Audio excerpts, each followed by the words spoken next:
This Torah class is brought to you by TorahAnytime.com. Okay, we have 10 more minutes to try to figure out. So what do we need to do to build the Beis HaMikdash and to bring the Geula? What more do we need to do? You know, we daven in Shemona Esrei numerous times that Hashem should redeem the Jewish people, that Hashem should rebuild the Beis HaMikdash. We say it in Tekabeh Shofar Gadol. We say in Re'eva Anyenu, Goyal Yisrael. We say in V'Yushalayim Ircha. We say in Es Samach David. We say in Ritzei. We say when we take 3 steps back. We tell the Ribbon Hashem, Ki Lishuascha Kivinu Kol Hayom. We are waiting for this the entire day. We don't think about this just during Shemona Esrei. The entire day we put on Tefillin. We remember Hashem took us out of Mitzrayim. We anticipate the coming of the Geula. Every time we remember Yetzias Mitzrayim, we likewise remember Hashem is going to redeem us. But it didn't happen yet. So what more do we need to do?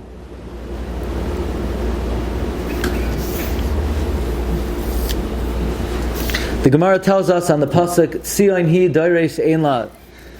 She is Tzion. Nobody seeks her out. It says the Gemara, Meklal deba idrisha. From here we learn, you need to seek her out. What do you mean we need to seek her out? We're seeking her out. We're davening for her the whole day.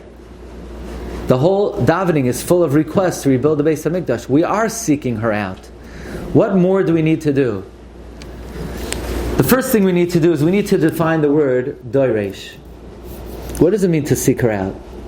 Meklal deba idrisha. From here we learn she needs to be sought out. What does it mean to seek something out? Where do we have the word doiresh in the Chumash? In Parshas Noach it says that if you kill someone, avoid killing people, okay? Don't kill anybody.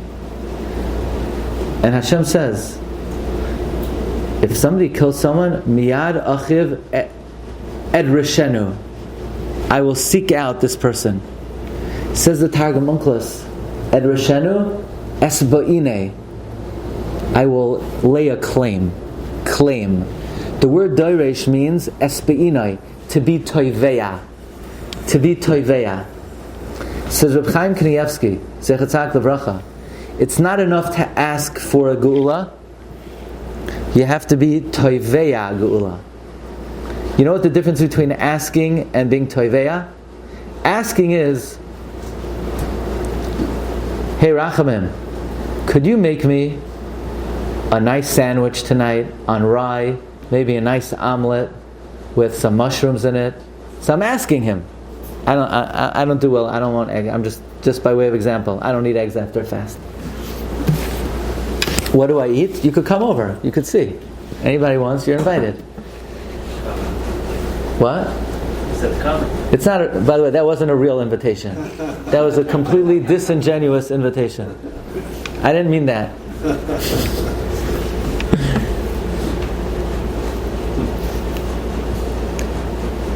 I'm asking him. That's what it means to ask.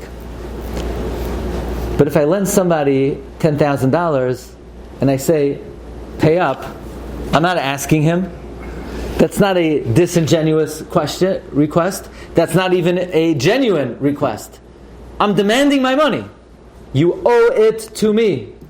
That's what it means to be toiveya.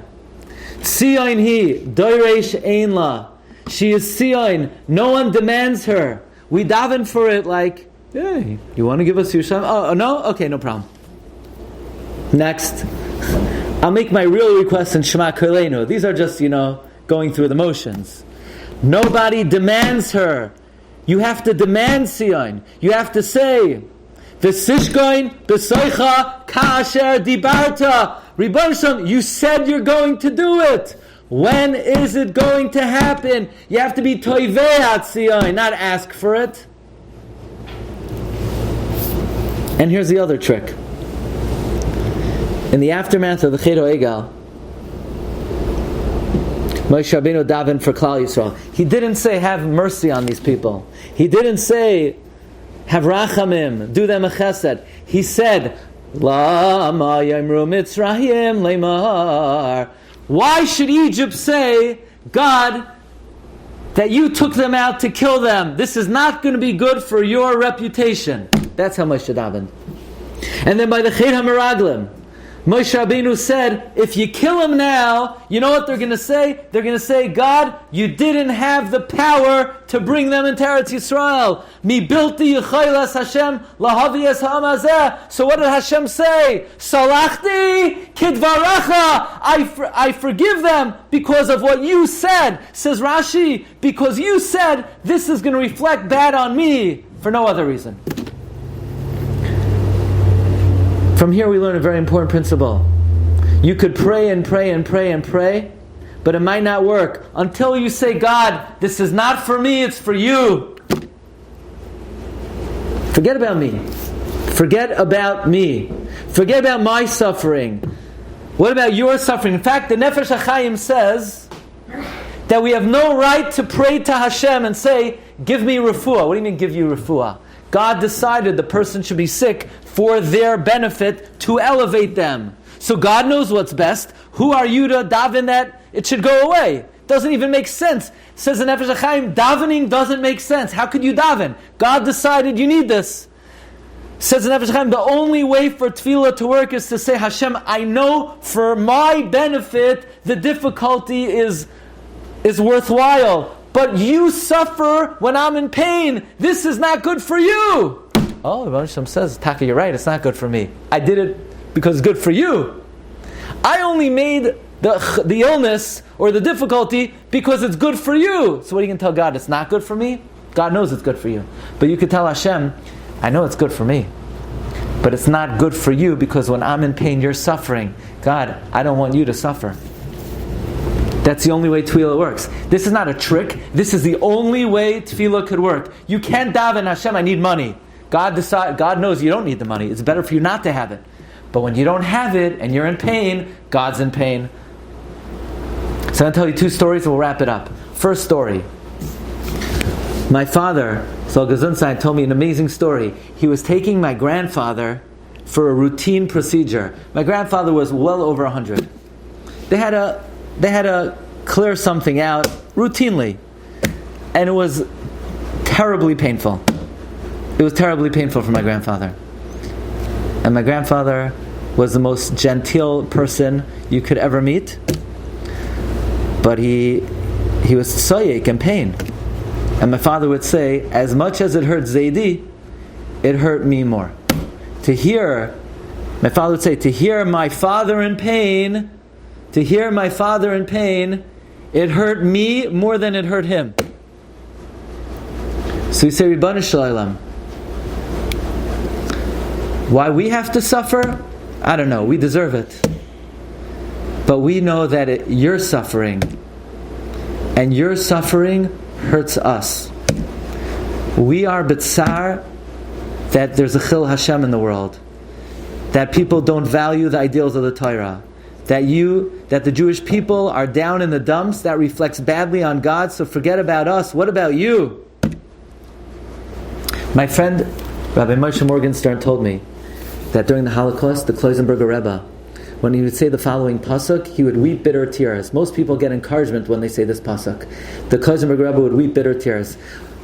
Gam ki elech begeit samaves, even when I live in the shadow of death, lo irara, I'm not afraid. Ki ato imadi, you're with me, God. So usually we understand it to mean, I'm not afraid of difficulty, God is with me. But the Kloisenberger Rebbe would say, Gam ki elech begeit samaves, even when I'm in the shadow of the abyss, lo yirara, I'm not afraid of that.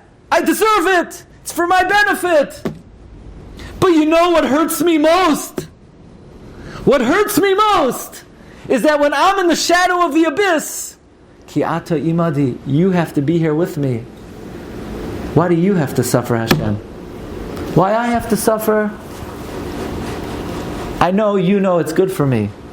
But why do you have to suffer? That's what got him. That's what made him cry. That when he was suffering, the Ribbon Shalom was suffering. So you ready? This is what I call the dynamic duo to inject into your tefillah. How can this be rejected? Imagine if you didn't just ask Hashem to bring the Geula. You demanded it. And imagine if the way you demanded it was, Rebbeinu Shalom, I'm demanding it not for me, not for us. I'm demanding it for you. Can you imagine if you added those two ingredients to your tefillah, how powerful it would be? Be'ezus Hashem, we should be zoicha, kol hamasa'abel, al Yerushalayim, zoicha v'roya b'yeshuasa. Amen.